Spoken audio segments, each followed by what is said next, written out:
everyone. How's everybody doing? I am so excited. This is my debut here at San Diego Comic-Con. I'm so stoked to be here. How you guys feeling? Yes! Welcome to the Steven Universe panel here at San Diego Comic-Con. I want to do a little warm-up. Is that okay with you guys? Alright, here we go. Let's get you guys on your feet. How about that? And then you guys can sit. We're going to be sitting for a little bit, right? Okay, great. Ready? When I say you say Claude. You? Claude. You? Claude. When I say Steven, you say Universe. Steven! Universe! Steven! Universe! Steven! Universe!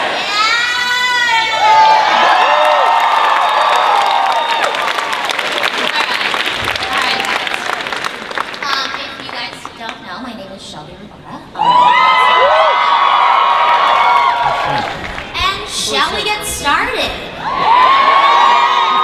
All right, without further ado, let's bring out Rebecca Sugar.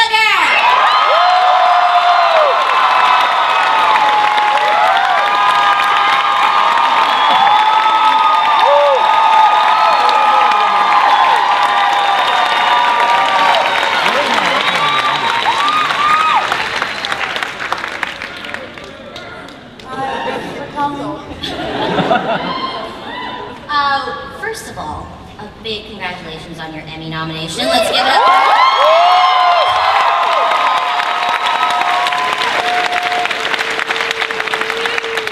We're going to go ahead and kick off this panel with some burning questions from the fans. Yeah? So here we go. How is the revelation that Rose was actually Pink Diamond going to affect Steven's own sense of identity going forward? It's a heavy one. 0 to 60. Well, you know Steven, he has a habit of putting other people's feelings before his own, but this is something so immense that it's going to be pretty impossible to avoid. Steven is really, I think, was just coming to terms with and getting past a lot of people confusing him for Rose Quartz. So this is throwing him right back into an even deeper deep end than he's ever been in before. A deeper deep end?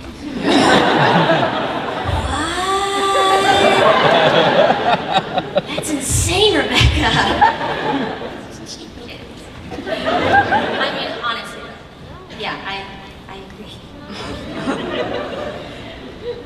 Let's move on.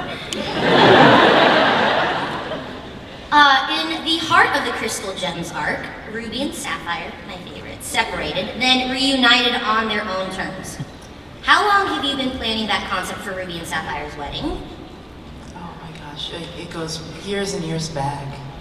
I actually pitched it so long ago. There's a scene in That Will Be All where Ruby and Sapphire link hands as they're confronted with the diamonds, and originally they were going to have rings on their fingers. This has been in the works for a very, very long time, and I'm so happy that these episodes are out in the world. Well,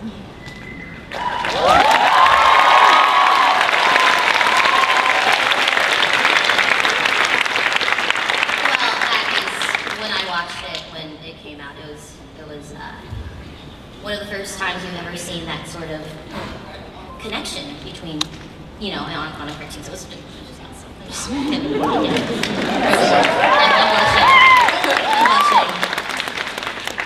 And finally, I am adding one more question that the fans are dying to know. When am I going to get my star?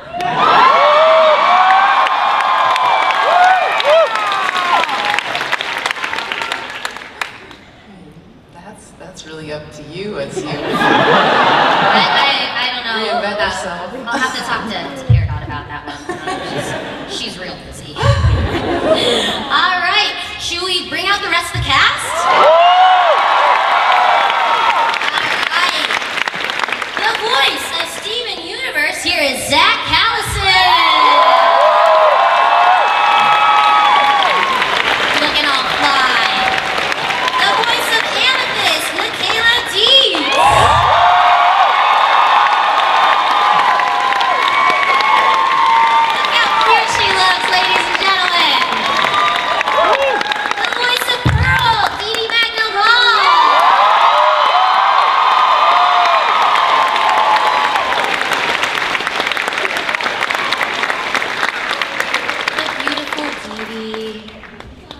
She has some dance moves, you guys. I mean, everybody up on this panel has some dance moves. I don't think we're going to show them to you right now, but... I was not informed of this. And why not?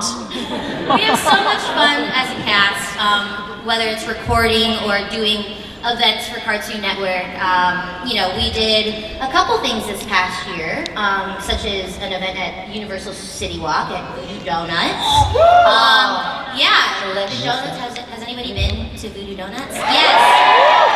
The donuts are as big as my head. Probably With a bigger. giant Steven star slapped across the front. Yes. What other things have we done this past year? There was a cookie cat truck. Oh, yes. It's a pet for your tummy. It's sickly blind. Sorry. I just... Do it again, Zach. Do it again. He left his family behind. It was really hot that day, wasn't it? In It was Burbank? so mad hot. It was suits. Dudes, you're so modern, so hip. Well, you know, these days, I'm feeling like, you know... Wait, should we all dab on the count of 3? No. Let's watch. There's a very mixed Zach, reaction. Nicola, and I'll count you guys in. Ready? We're gonna dab on Do the we count have of to 3. go a certain direction or just go with... Let's go right. Look, Rebecca and I, we're just gonna judge you guys on how Oh, good you're all dabbing. right, okay. I Ready? should stretch out. I'm gonna give you a 3 count. Ready? 3, 2, 1, dab.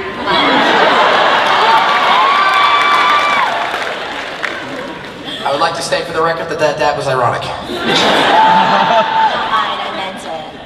Yes, so we have some pictures actually from behind the scenes that if we can get these up on the screen, whether they be there. Oh, look, there's Michaela and some. Amethyst. Amethyst for life. And with this, there's 3 of them. A triple amethyst. What? Now, does that body paint? Does it take them a really long time? Where my pearls at? Oh! So good. These cosplayers are amazing. Amazing. So much work and dedication. Teeds, I like your pants as well. Oh, yes. Oh, look, oldie. My favorite thing to look at when we're recording. It really is. And sometimes they can't hear us. We think that they can, but they can't. But So we've actually been sometimes- muted. Yes, we're muted, so we'll have full-on conversations. And then when we realize, we're like, okay, we're just in an aquarium, and then they can't hear us. And Rebecca's like, oh. Hi guys, sorry, we weren't listening.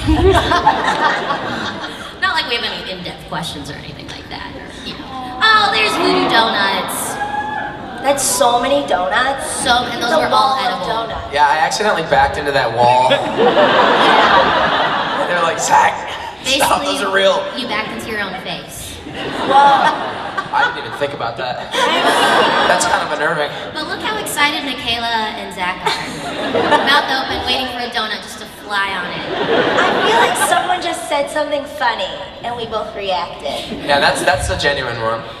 For sure. You're really loving that moment, Zach. Wow. That looks like the greatest moment of my life, And Captain. Jennifer's on it. Look at how happy we are. And I don't remember what I was laughing at. But also look at that Steven Universe cake. It's a cake, a donut cake, right? If I remember correctly, with Steven's face. Like, wouldn't we all be so lucky to get a cake with our face on it? That's when you know you've made it. Yes. I'm gonna We make gave you a few one of them for away Rebecca. today. Well, we do have some really exciting news to share. Queen. We have a DVD coming out, the Steven Universe, The Heart of the Crystal Gems DVD containing all 5 episodes, one of which is extended, which will be available on August 14th. Yes. And also the Steven Universe Tap Together mobile game is coming soon as well. It's an idle RPG featuring all of your favorite Steven Universe characters, and it's available August 2nd. So many things. Whose birthday's in August? Birthday present. Hey. So Rebecca, what else can you tell us about the future of Steven Universe or anything awesome for these amazing fans that waited in line to come see us here at San Diego Comic-Con 2018. I feel like almost anything I would say would be a spoiler. So instead, I would really love to watch the whole next episode with all of you.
Was wonderful, and you guys were freaking awesome. Yeah. Well, should we open up the floor for some questions? Q&A time?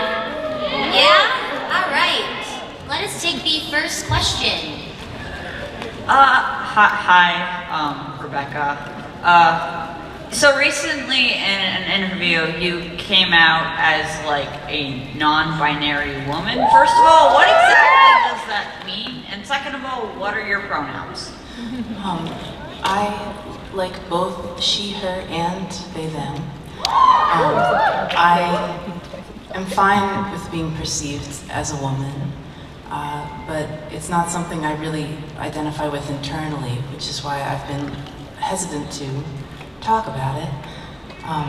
But I think that the characters in the show have been a really wonderful way to express myself, because I think, like many of the gems, they don't mind being seen as women, and it's sort of part of their experience, but it's not something they really think about themselves. That's very much how I feel. Thank you.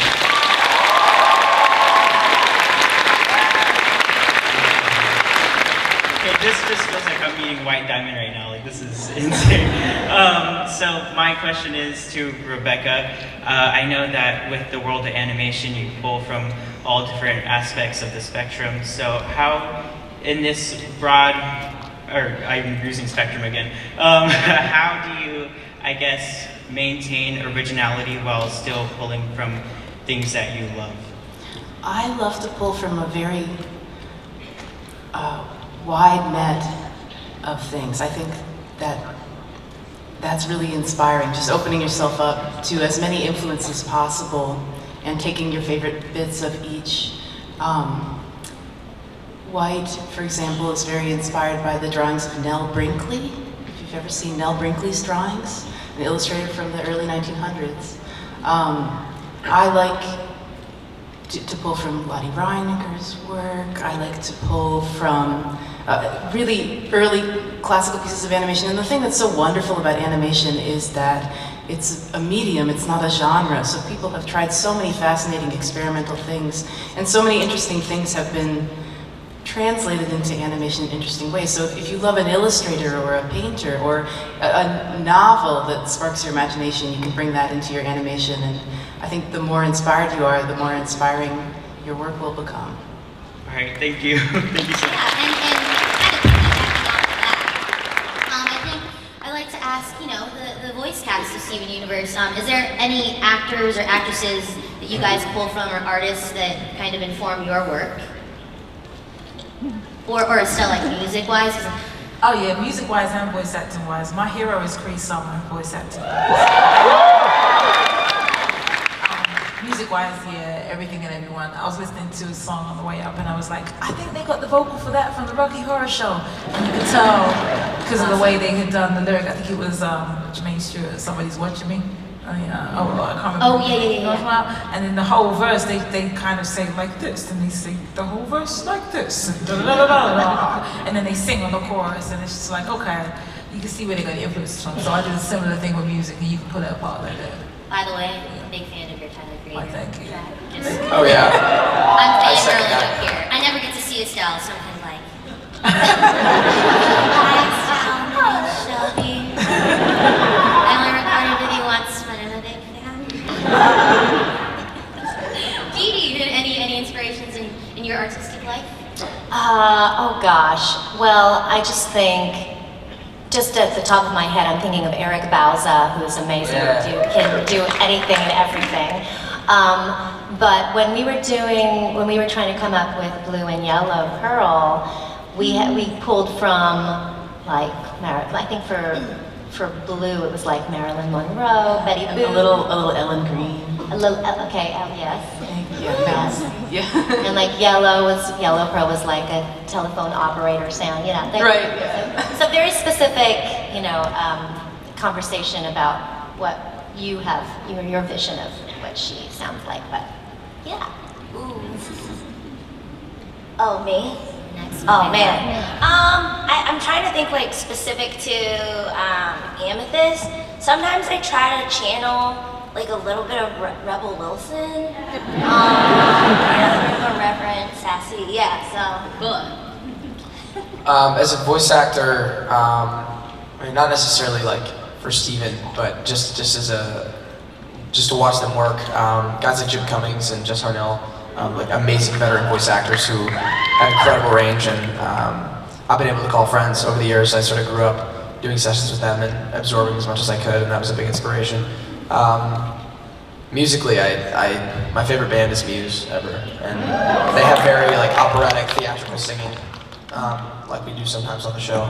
And then, just from a writing perspective, Kendrick Lamar. That's the hometown boy, and he really like, I don't know, his philosophy on what it means to be an artist. It was very formative for how I see myself and what I do. Awesome. Great. Should we take the next question? Keep it rolling. Rebecca, I wanted to thank you for bringing a show like this so that kids can be more accepting of different kids with different abilities. And I just wanted to let you know, now my son is 23 but has Asperger's, and he introduced me to the show, coming over one night, said, I've got this new show I'm watching, I want you to watch a couple episodes. Okay. I've always been one that did pay attention and watch what they wanted to watch. And I honestly don't remember the first episode, but the second one was On the Run. And when it was over, he was crying, like I am now. And he said, I feel like that. He said, I'm a broken quartz. Which is heartbreaking for a parent. And so it opened the discussion for us to talk about how, as soon as people find out he has Asperger's, that they kind of distance themselves. And so I actually got him a bracelet to wear every day that says, I am enough. And I just want parents to know that pay attention to what your kids are watching, because they're not going to just come up to you and say, hey mom, I just feel really bad about this. But this opens a door of conversation with your child to find out really how they're feeling and what's going on internally with them. So thank you.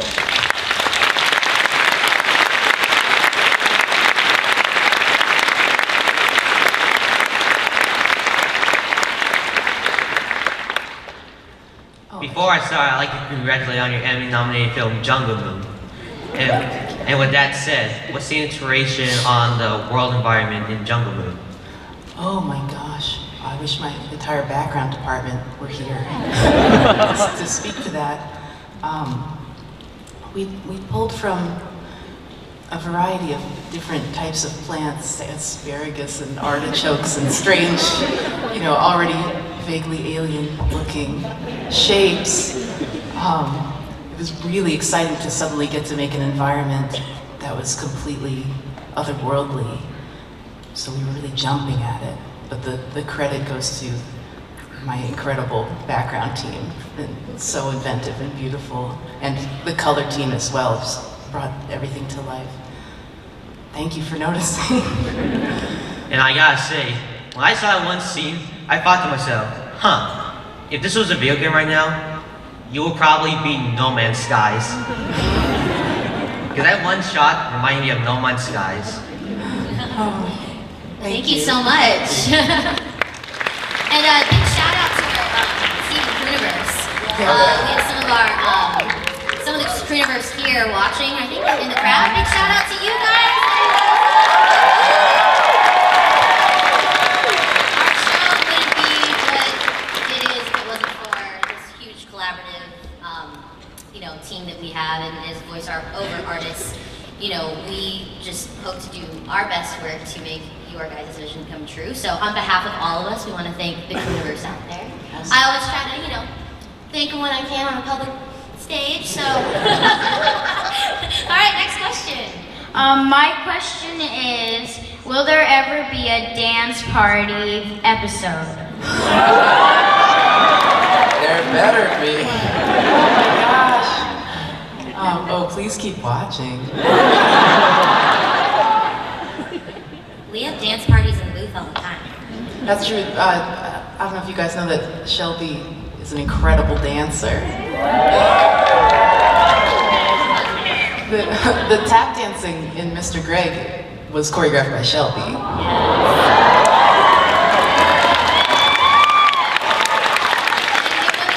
So much fun. I never Foleyed anything in Foley's when you're adding the sounds to, the visuals, and I was having the time of my life. I was like, are you sure that's all you want? I'm like, I can do more. You are hearing Shelby's dancing in that episode. The clapping is Shelby dancing. Yeah. Very legit. I have to say, Rebecca was very specific. She's like, I want to see what it looks like. So I put myself on, I did a little selfie video session, and I created the choreography, and then I did it. And then when I saw it in the episode, I was amazed. I'm like, they got everything right. Like, every single tap is to exactly my tap sounds. It was awesome. Well, Joe Johnston poured over your footage and did a beautiful job animating your dance. Go, Joe. Props. Go, Joe. Let's take the next question. Hello. My name is Katie, and first I just wanted to thank you personally for giving me the opportunity to be a part of Steven Universe. 8 years ago, I was still, and I am a freelance artist, and I was looking to break into the industry, and for many years I was told, no, and you're not good enough. Your work wasn't what we were looking for. And I know rejection and failure is part of the process to get better, but in turn, failure makes you humble and learn.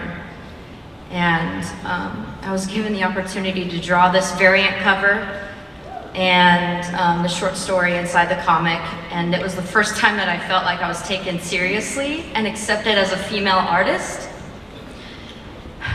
Sorry, I'm trying not to cry here. It's really special right now. Good. You got this. Thank you. I thought for sure that this would be the only thing, but the following year, I was able to have the opportunity to pencil and line the entire issue for 13 of the series.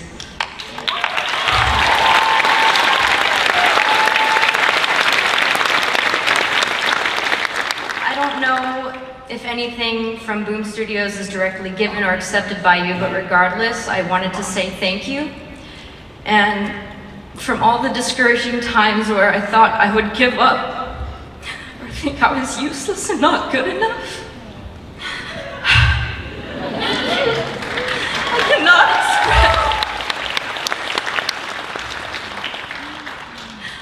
cannot express how blessed and grateful I am to be a part of your dream, when in reality, you helped create mine.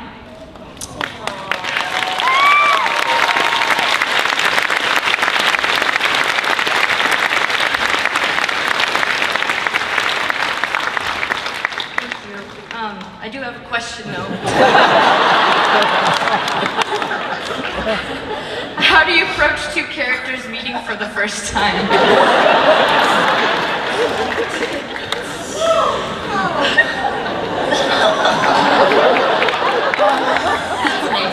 Great. That was amazing, thank you. You are more than We really try to think of how different personality types would play off of each other.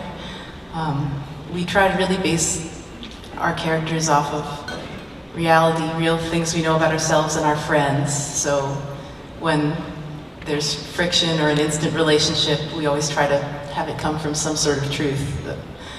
So in a lot of ways, it almost feels like the characters write themselves when they get together, because we try to give them such strong personalities that it's so fun, especially working with fusions on the show, because we get to manifest that relationship into a character. And so there's a lot of discussion about that. Thank you so much for what you said. Thank you. Thank you.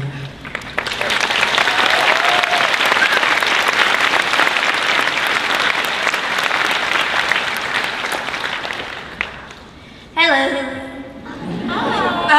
How do you figure out the gem placement on a character? And does it affect its personality? Yes, absolutely. It's a discussion. Sometimes it's just something that would look fun, like Aquamarine's tear. But that has a lot of thought behind it too, because anyway, everything is very overthought, I promise.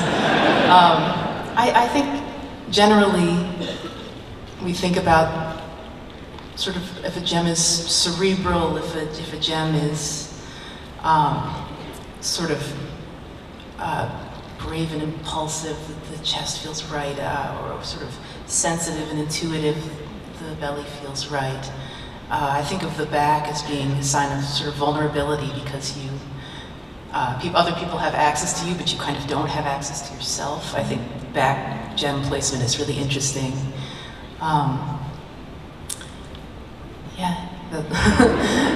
We try to go for what feels intuitive, and not do the same thing too many times over and over.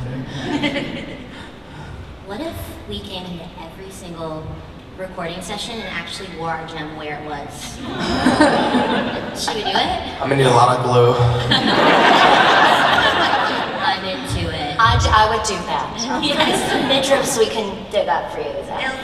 I did wear a crop top for a sketch a while back, doing that, and it is pink too. Bring it back, Zach. Bring it back. Bring it back. Okay. Bring it back. Hashtag crop top Zach. Make it last. The world is ready for it. It's time. All right, next question. Thank you so much. I didn't know that, by the way. That's really interesting. Yeah. All right, so as someone who identifies as non-binary like you, Rebecca, and underneath all of this cosplay anyway, and my girlfriend and I remind me so much of Ruby and Sapphire's just beautiful relationship. Will we ever see Ruby and Sapphire outside of Garnet now that Garnet's married? Oh, that's a great question. I don't want to give things away, I suppose, but I think one of the things I was learning about while I was writing that arc was this idea of differentiation, that two people could be together but be very solid in themselves and be different from each other, so that attachment isn't a problem but a choice. I think that because of their new, more differentiated states, it'll be easier for them to be apart and be together, but it'll always be a choice that they make together.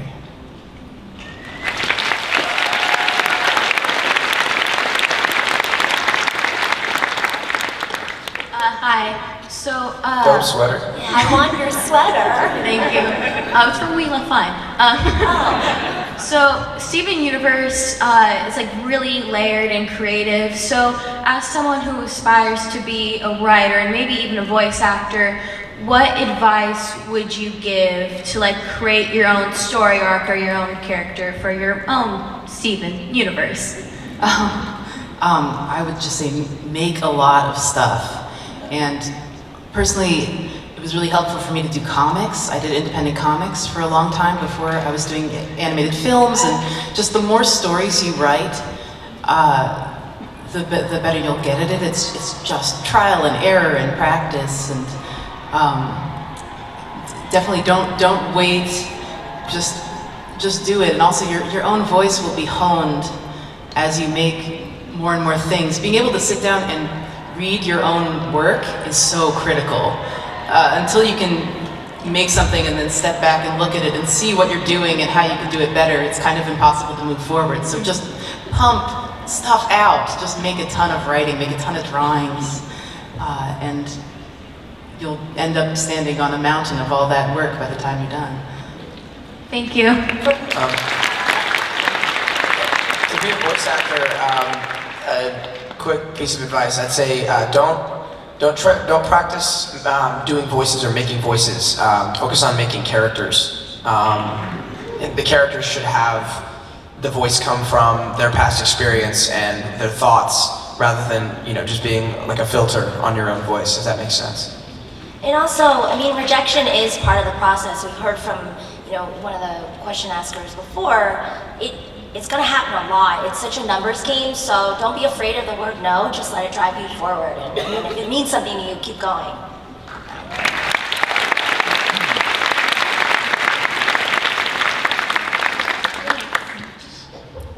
Hashtag dreams, Michaela. Yeah, hashtag dreams. That's what she just said, in case you couldn't hear. Did anybody else want to add anything about advice, voiceover, acting? Hashtag stay strong in the real way.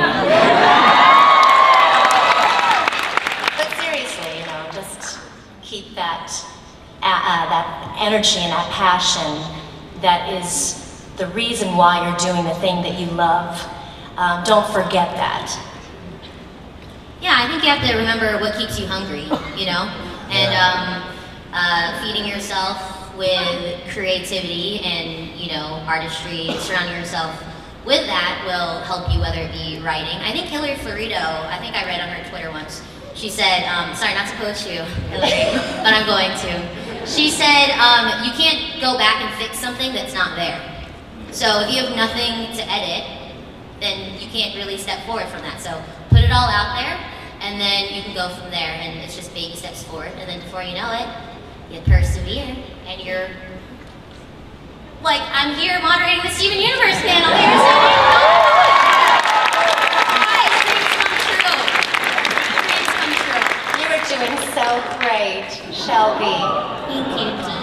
All right, we have time for a few more questions. Oh, hello.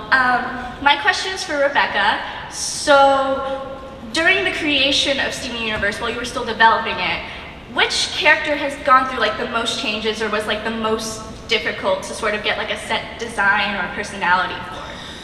Oh, well, I think that Pearl probably changed the most from the pilot to the show, because I didn't have the nose of the pilot. That's right. Yeah, It looks pretty strange if you go back.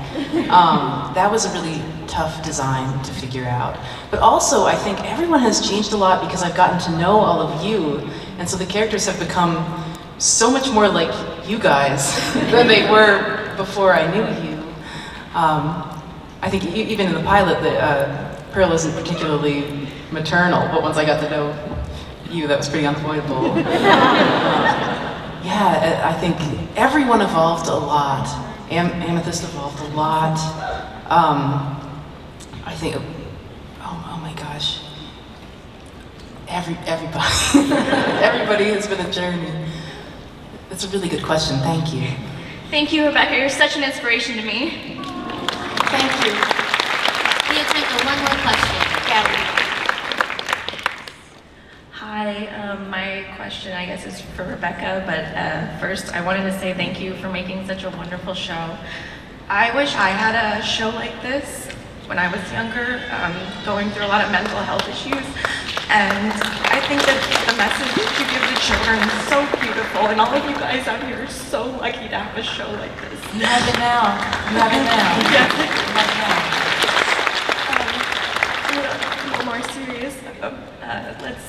My question is, when you go to choose a voice actor for your characters, what are you looking for when you go through that whole thought process? I want people who sing. I'm like, everyone's probably gonna sing. So I like knowing that everyone's gonna sing. That's a big one. I think also, like, we'll tend to listen to voice, like, just put the drawing up and then listen. And it's really just like that moment where it's like, oh yeah, this sounds like the drawing looks. That's the key for me. Sometimes we'll create a character around a voice that we're dreaming of, and sometimes it'll click into place later. It's been so interesting. There was a time where Shelby was almost Garnet. Imagine. Did you read for Garnet? Yeah, Shelby read for Garnet. I didn't know I read this. for a bunch of, I think I read for everybody, actually, for the pilot. For Steven? Yeah. Yeah, I'm like, you want me to be Steven? All right, here we go. But there was like a moment where everyone clicked. Like once I heard Estelle, I was like, it's done. This is perfect. But I still loved your voice. Charlene, who's Ruby, I first heard as Stevani. Jennifer, who's Lapis, was almost Amethyst. I think at a certain point I had this sort of bank of voices from other parts where I'd be like, I just love this voice, and then it would click into place later. Anyway, thank you. That's such a wonderful question. Thank you.